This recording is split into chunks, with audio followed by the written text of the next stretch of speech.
on, guys? Welcome to a day of eating while reverse dieting. So I'm at some point explain what reverse dieting is and show you guys what all of my meals are. Breakfast is super chill. We have, well, this is supposed to be one shake, but I just don't have a big enough blender. So 160 grams of frozen berries and 2 scoops of protein, and then 2 pieces of bread with 20 grams of honey. So super simple, but really tasty. After we got back from our trip, I went kind of back into a deficit just to kind of lose the weight that I had gained while I was on the trip. So I was back into a diet for about 10 days, and we went into the diet like pretty aggressively just to kind of get in and get out. So this kind of thing is very delicious, for lack of a better term. But yeah, so that is breakfast. Still trying to take it kind of easy with my training, just because my body's still not in a position to really recover super well. I have legs today, but yeah, that is the plan for today's video. Would you please? Will you turn that recording off for me? Motherfucker! So the reason that I wanted to do another day of eating so soon, kind of after the last day of eating video, which was, I guess it was a couple videos now, but it's because I'm in the process of reverse dieting, which is kind of this fancy buzzword that gets thrown around a lot of the times and people don't necessarily know what it means. So basically reverse dieting is just the idea that obviously as your body loses weight, you need less calories to sustain that given weight, that given weight. So for example, the beginning of this cut, I was like 240, and then when I ended it, I was like 212, 210, right? So the amount of calories I need to maintain 240 pounds is, let's say, 4,000 calories. But the amount of calories I need to maintain 210 pounds is like 2,000 calories, right?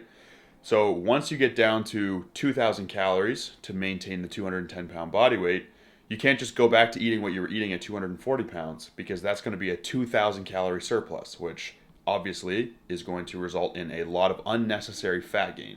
So reverse dieting is just kind of this fancy word for basically making sure that when you go back into a surplus, you don't go back into a crazy surplus where you're just eating whatever the hell you want. You go back into a smart surplus, like a conservative one. So let's say my maintenance calories right now, like I said, are around 2,000. I don't actually know what they are, but they're lower. So when I go back into the surplus, we're just going to add, 200 to 300 calories to that. And then that way, I am going to be able to put on relatively lean size for the next 20, 30 pounds. That's kind of the idea. And then, as you realize, so I'll go from 210 to 215.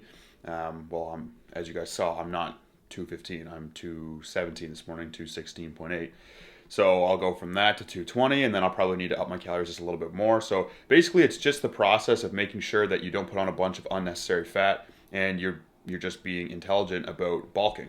Another thing, though, that is worth mentioning, when you're finishing or you're in the end stages of like a relatively aggressive diet, your hormones, your hunger hormones are elevated. They're through the roof all the time. You don't have as much energy. Your dopamine's a little bit lower, like all of these things, right? So if you decided to just eat intuitively, like based on like how much you just wanted to eat, you're going to end up just binging your face off. So it's really important to kind of make sure that you do have some type of disciplined approach to your dietary habits after the cut or the diet is over. Eventually after a couple of, weeks to months of reverse dieting or just kind of getting back into the swing of things as far as getting back into a calorie surplus, all of those things are going to be, your hunger hormones are going to be back to normal, your dopamine levels are going to be back to normal. So you're not going to be like uncontrollable in terms of what you want to eat. So at that point, you can probably go back to eating more intuitively.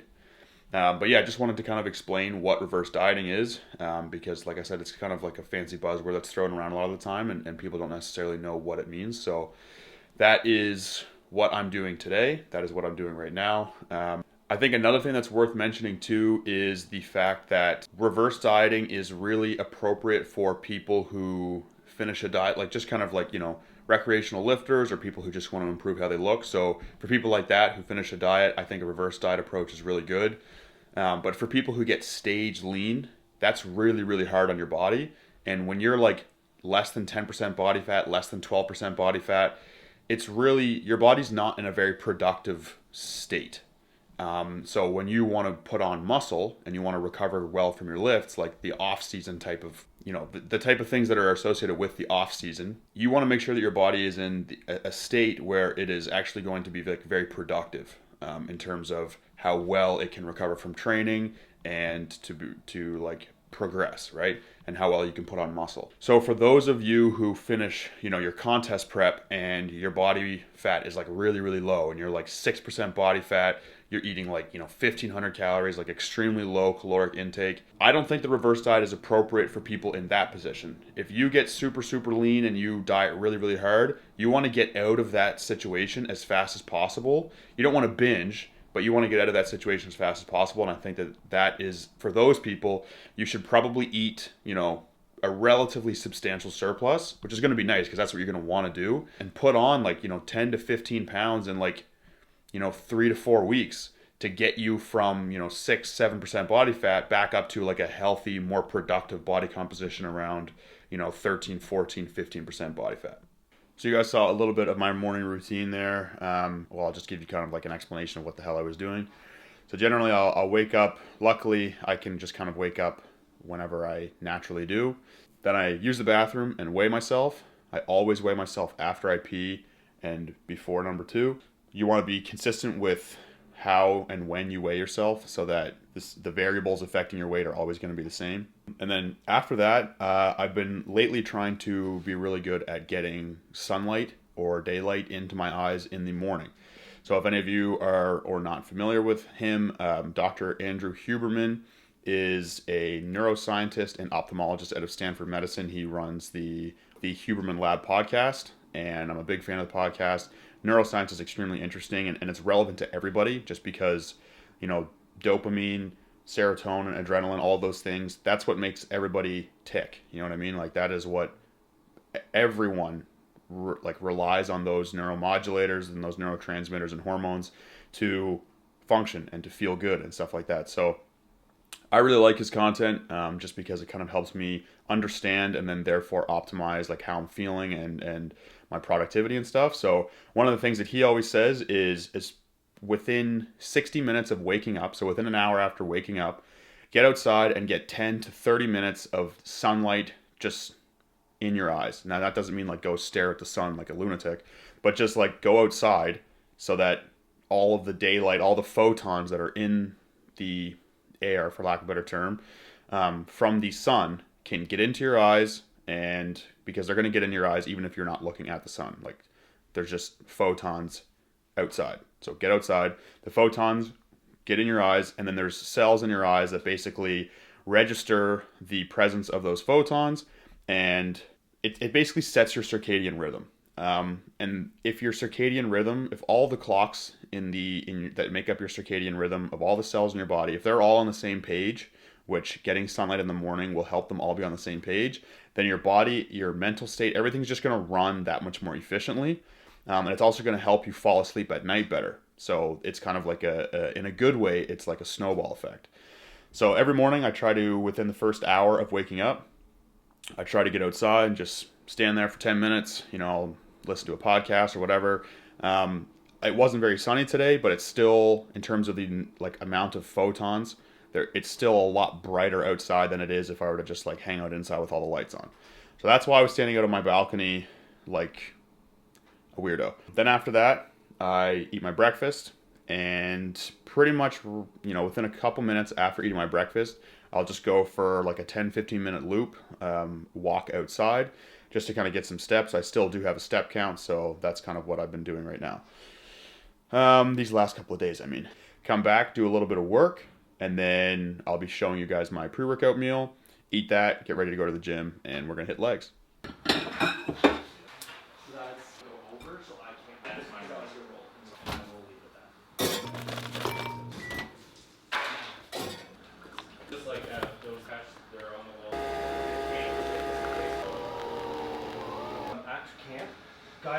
All right, so pre-workout meal is basically the same as it has been for a while now. It's just a little bit more, and that's kind of the whole idea behind this reverse dieting thing.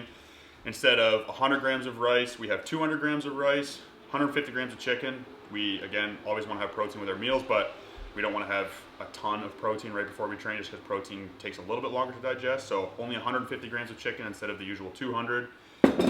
And then I just have 80 grams of banana, and I used to use fresh banana, but honestly, bananas, like I said in a previous video, just go bad. They're like ripe for like 45 minutes, and then they're fucking either green, they're ripe for 45 minutes, and then they're brown. So I just stopped getting bananas because they kept going bad on me.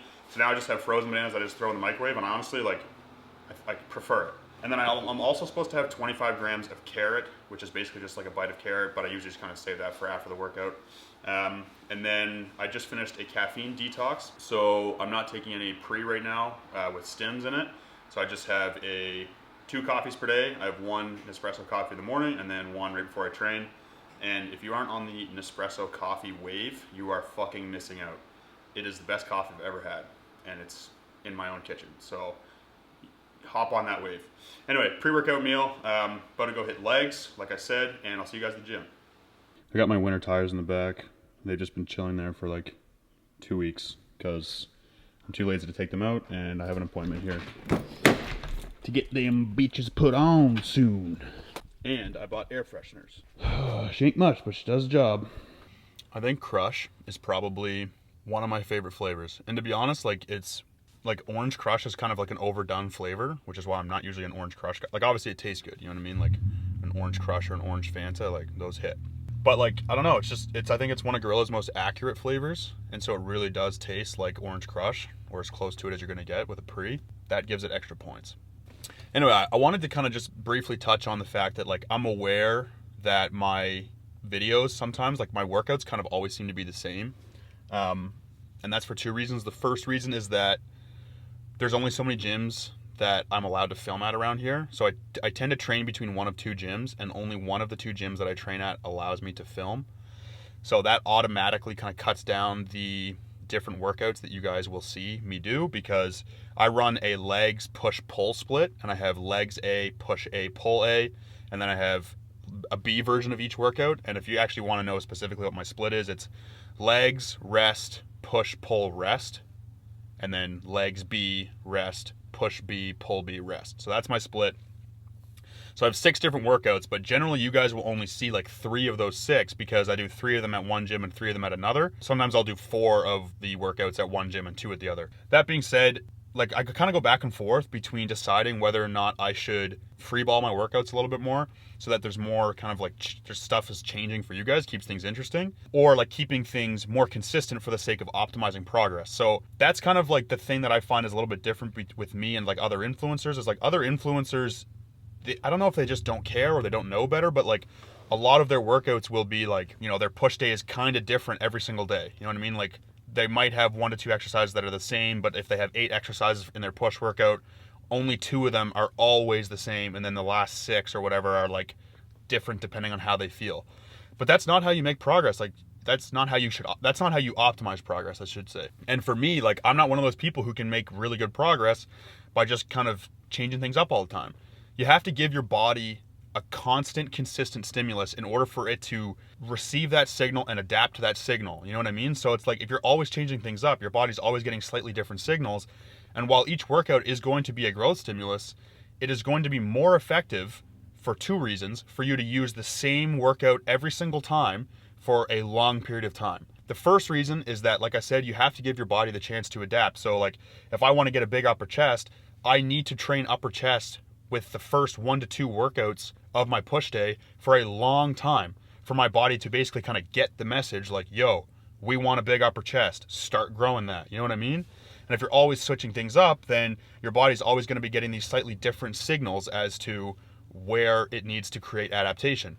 The second reason why it's important is because it's very difficult to actually monitor progress in the context of like the logbook if you're always changing things. So you can't tell if you are actually getting a positive response from your training sessions if you're always switching up the exercises, and therefore don't know if you're getting stronger.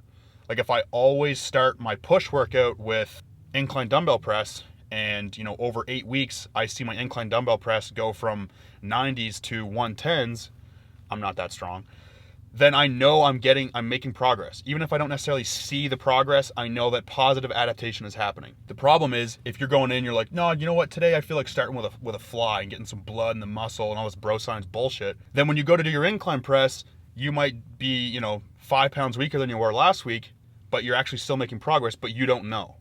And that's why it's really important to keep things as consistent as possible, like to keep as many constants as you can so that you know what changes you make result in what changes in your body. Does that make sense? You get what I'm saying? Anyway, so to me, like sometimes it pisses me off when I see these like really, really genetically gifted influencers who like just don't take things that seriously because they don't have to. They're going to make progress regardless. Whether or not they're, on PEDs or not, that can be a factor as well. But it's annoying because I'm like, it's kind of unfair that they can make this progress without really dialing everything in. And yet they can also keep their content extra interesting because they're always able to switch things up. Now, life's not fair, so I'm not going to sit here and bitch about it. I'm just kind of explaining to you guys why I choose to keep my workouts consistent. They will change over time, as exercises plateau and stall out and we want to add some new things in or whatever. Right now, I'm still kind of getting back to a point where my body's going to start recovering a little bit better. So with that, we'll have more freedom. But that's why I keep things consistent and I keep things the same because that's what is necessary to optimize progress. And to me, that's important. And I think, well, obviously my progress is important to me, but obviously it's important for me as well to show you guys how to best go about these things. And going in and just kind of like winging your workouts and being like, oh, you know what, I think I'm going to start my leg day with squats today. But last leg day I started it with hack squats. And then the week before I started with leg press.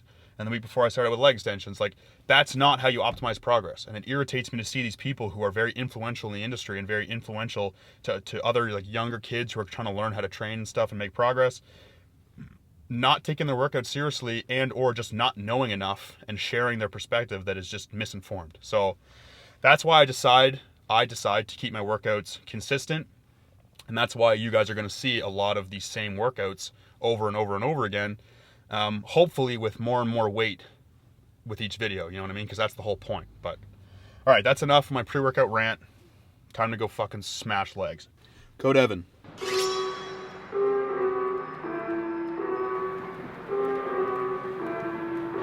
What have we here? Are you sure about this?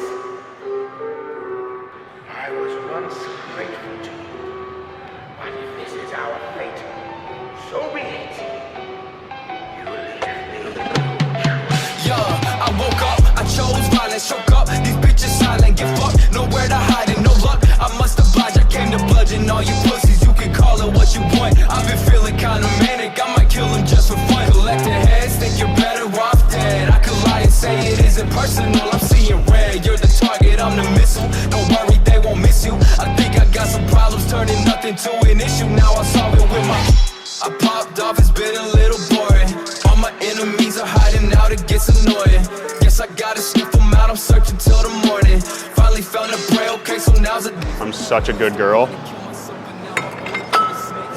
that I need to put extra weight on my good girls. In my dungeon, got the tools to make you vanish. I've been itching for destruction, I might take over the planet. White knuckle blades, slinging where you at, bitch. They open the fucking gates, I came out with my heart ripped. I put them in a body bag, yeah, you know that's my shit. I don't fuck with you, now it's time to put you in a ditch. Okay, bodies on bodies, I cannot stop, I got a problem, bitch, I'm awful, I got it. Just fucking drop me in the coffin, I'm just talking shit. This is what you wanted, right? No more Mr. Nice Guy, you'll be saying bye, bye. Cause I woke up, I chose violence, choke up. These bitches silent, get fucked, nowhere to hide and no luck. I must oblige, I came to bludgeon all you pussies. You can call it what you want. I've been feeling kinda manic, I might kill them just for fun. Collecting heads, think you're better off dead. I could lie and say it isn't personal, I'm seeing red. You're the target, I'm the missile. Don't worry, they won't miss you. I think I got some problems, turning nothing to an issue. Now I'll solve it with my...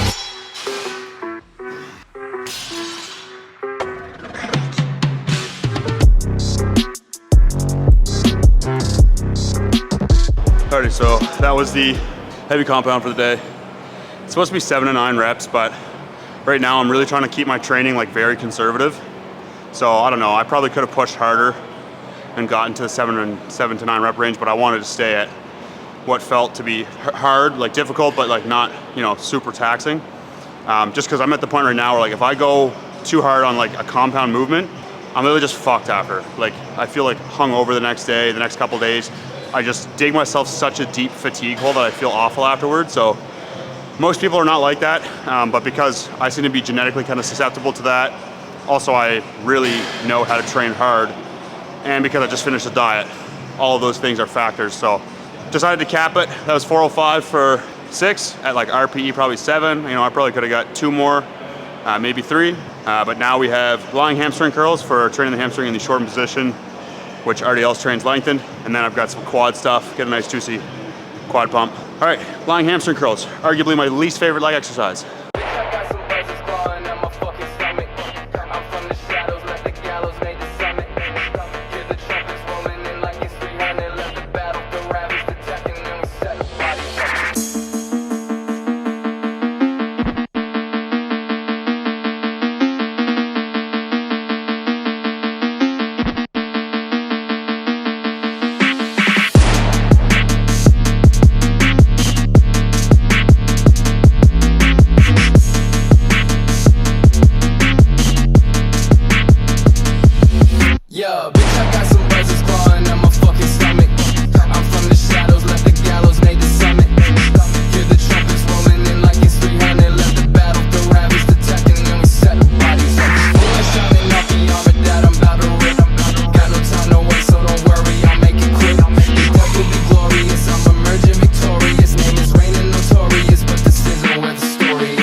Excitement, I'm feeling for some violence. I see you, bitch, now pull up if you want. Pussy boy, you talk like y'all don't run this shit. Pull out a gun, I'm pulling a blade like this Novocaine in this bitch. You want some problems? Well, that's good, cause I ain't got shit left to live for. I'm severing your liver, my presence make you shiver. I'll drown them in the river, watch them with a lovely story. That's the consequence of stepping on my deadly territory. Don't you worry, it'll be swift, my blade like lightning. Post-workout meal number 1 going down. Because we just changed my meal plan, I have to double check what it is. Pulling out a meal plan. I actually don't know if I have some of these ingredients, but we'll be all right.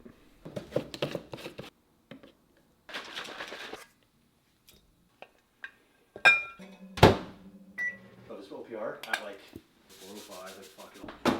I don't know if you're supposed to wash mushrooms or not. They're kind of weird to wash, you know what I mean? They're like, they get like slippery, and, you know what I'm saying? So I don't wash them. A little dirt never hurt anyone. Plus these ones are organic, so I think they use like less pesticides and stuff. Anyway. If you don't like mushrooms, excuse me. If you don't like mushrooms, then you're wrong. I definitely like raw mushrooms more than cooked ones, though. Can you tell me if my head is in that right now? There you go. Okay. Mixing it up, bud. Go to your room. All right, so post-workout meal. I didn't have enough ground beef, so I just supplemented the ground beef with some chicken. And then the way that I eat my vegetables, I already have them cut up. So I just fire them on the scale, tear the scale, and then get this, mind-blowing. Eat the carrots, and then as I eat, it will say negative. And then once I get to negative, the amount of grams that I'm supposed to eat, I know I've eaten that much. See? I'm not all just muscles, right? But that's the easiest way to do it because I'm lazy as fuck. So that's how I get my veggies in. Stuff, I don't cook them because fuck that, that's way too much work. So I just wash them and then fire them in this container and then put the container on the scale, eat like that. And then this, as you guys saw, ground beef, chicken, rice was all already cooked. I put way too much water in the rice the last time I cooked it, so it's a little squelchy and kind of disgusting. But you know, it is what it is. When you eat 5 meals a day, it really doesn't matter what every single meal tastes like. You know what I'm saying? Post-workout shakes, 50 grams of carbs in here. And I forgot to mention that during my workouts, I'm back to having a scoop of cluster dextrin, which is 30 grams of the same carb source that's in the Gorilla Mind post-workout stuff, which is cluster dextrin, or AKA highly branched cyclic dextrin. But yeah, that is the post-workout meal. Very, very appetizing, delicious. And I'll see you guys at the next meal. Nothing like a fresh pot of rice. Oh, yes. If you do not have a rice cooker, you are making life way harder than it has to be. I'm the laziest cook known to man. And rice cooking, rice cookers, rice cooker cooking, rice cooker rice cooking is just such a life hack. It comes with a cup. You just scoop 3 cups of rice into the rice cooker, fill it up, or however many your rice cooker can fit. Obviously, I had to buy the obnoxiously large one, so I can do it even less often because I'm that lazy. And then if you put 3 cups in or 5 cups in, you just fill the water up to the 3 or the 5 line, turn it on, and you're good to go. Ready to rock. That being said, wash your rice before you make it because rice has a lot of very hard to digest starch on it. So if you just rinse your rice out, just fill the rice cooker bucket, whatever you want to call it, with water. Just mix it around with your hand a little bit. Pour it out. Obviously just the water. Keep the rice in it. Do that like 2 or 3 times. You'll notice that the water comes off really milky, kind of frothy at first, and then it starts to get better. That will just make it easier to digest, and you'll be able to absorb more of it. So, little tip for you guys there. I feel like I've definitely said that in a video before, but it is what it is. So, in my infinite wisdom, I don't have any chicken cooked. I have some half thawed. So, in the interest of having a well done day of eating video, I'm fucking starving right now, but I'm going to make the sacrifice and fire up some chicken in the oven, as I usually do. I'll just show you guys how I cook it. Prepare to be very impressed. So that I can actually show you guys the meal that I'm supposed to eat instead of kind of MacGyvering this sort of similar meal that's not actually what I usually eat. So like I said, in the interest of a solid day of eating video, I will now show you guys that.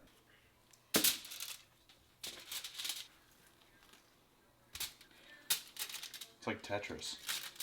So my 2 weapons of choice are Weber Barbecuing Flavor Bomb Burger, which is actually super fucking gas. You should definitely get it if you have it.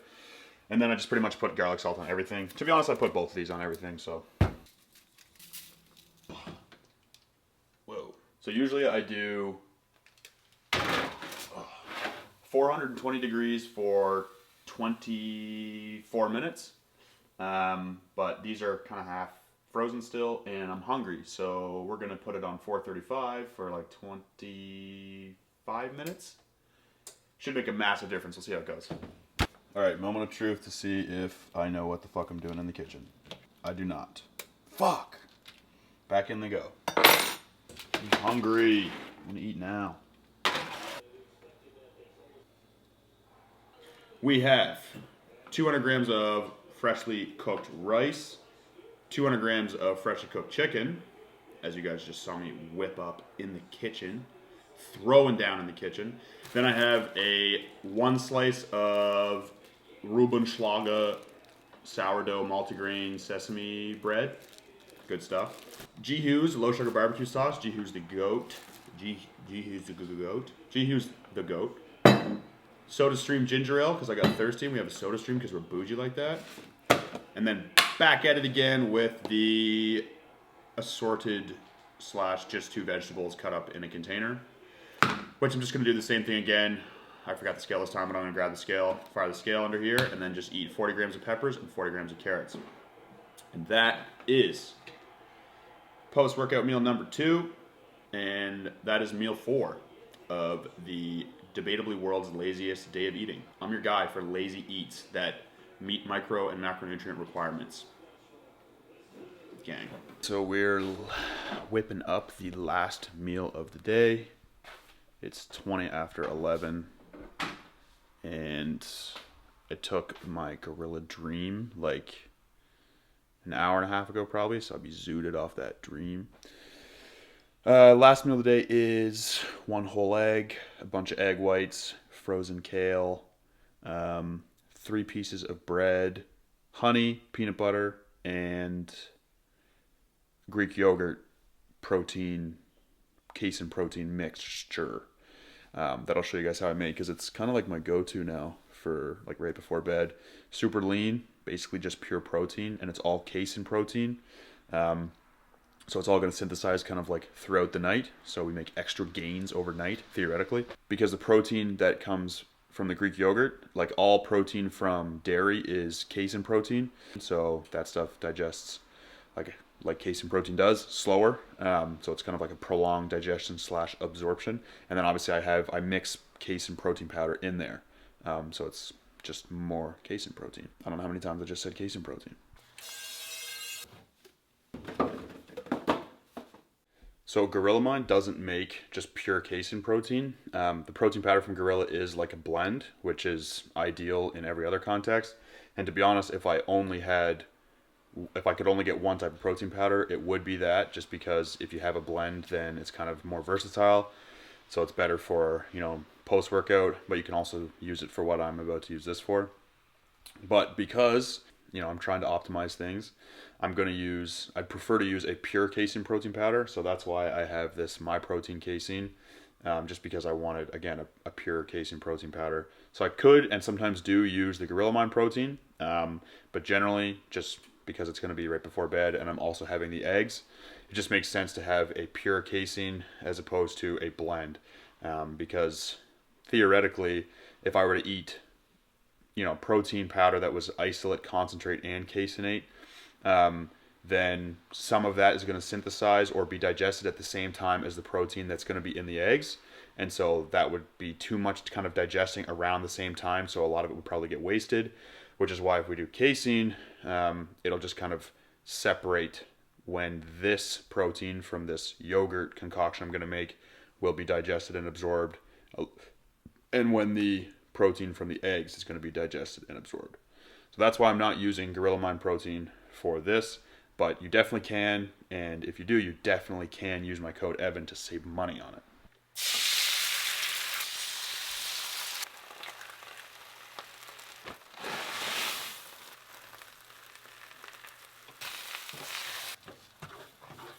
I'm always accidental omelet guy, where I just forget that I'm cooking eggs, and then I come back and it's just a flat blanket of egg that's just burnt to the bottom of the pan.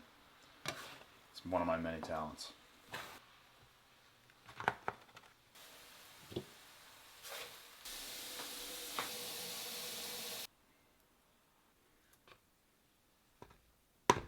Wow, I really fucked this up. Got a little bit of Splenda. Alright, there we go. So that's a bit more of the consistency that I'm used to. I definitely put way too much water in this. This is the first time that I'm using this My Protein casein, so I didn't realize that it was much layer than what I'm used to using. But we got the plain Greek yogurt, plain 0% Greek yogurt with cookies and cream micellar slow release casein. So I'm curious to see how this tastes. I also added some stevia in there as well. And then we have the classic egg meal. 1 whole egg, 325 grams of egg whites, and 125 grams or 120 grams of frozen kale. And then I'm going to fire up 3 pieces of bread, and I get 10 grams of nut butter, so I'm going to use natural peanut butter, and then 20 grams of honey. Been on a huge honey kick lately. Never ever really had honey growing up, and I just never, like, until recently thought to use it. And then lately I've been putting it on my bread, and it's just unreal. Anyway, so sometimes I'll throw a little bit of vanilla extract in with the casein protein yogurt thing, because it's obviously plain Greek yogurt, and then usually the casein protein that I use is just like this kind of shitty chocolate peanut butter flavor that doesn't really taste that good / like anything. But I'm not going to add the vanilla in with this one just because I want to see what this casein protein tastes like kind of by itself. Although I did add this Splenda in there, so.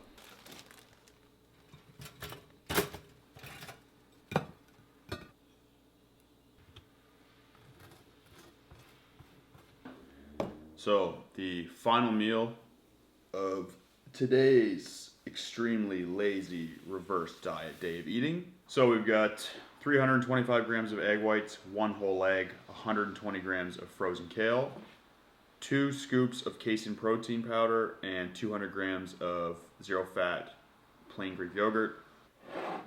G. Hughes barbecue sauce. Again, if you don't put barbecue sauce on your eggs, try it. Just humor me, just try it.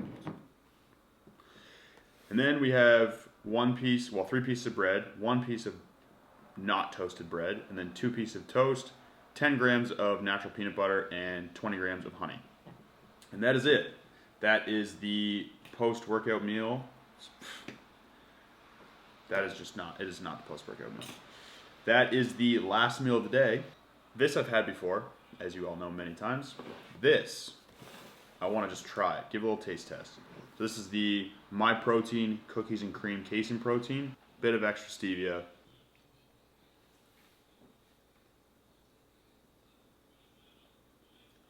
That is not good. I mean, it's not disgusting, but it's so fake. It's like burning my mouth almost. I find cookies and cream flavor can be really well done or really not well done.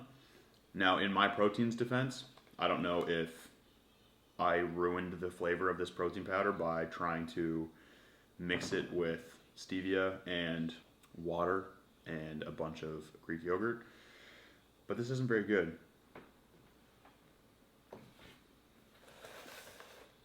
I'm definitely gonna still eat it, but peanut butter and honey though, just a goated combo. So yeah, I'm sure you guys probably don't want to watch me eat this anyway, which means that this is the end of the video.